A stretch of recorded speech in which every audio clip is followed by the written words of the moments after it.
My name is Christian Cran.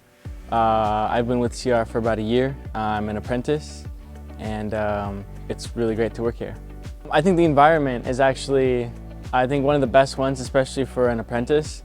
Clayton really listens because he's really trying to get you to get hands-on.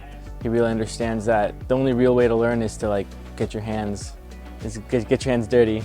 I think that the people, the plumbers here too, also create a good environment. I feel like you can ask them anything and there's no you don't feel dumb. They understand that you're trying to learn, and that's I think that's a really good environment to have, especially for a first company that I've been to. I was actually in community college and I wasn't really sure what I wanted to do. Thought I wanted to get into a trade. I knew that plumbing would be around forever. Everyone needs plumbing.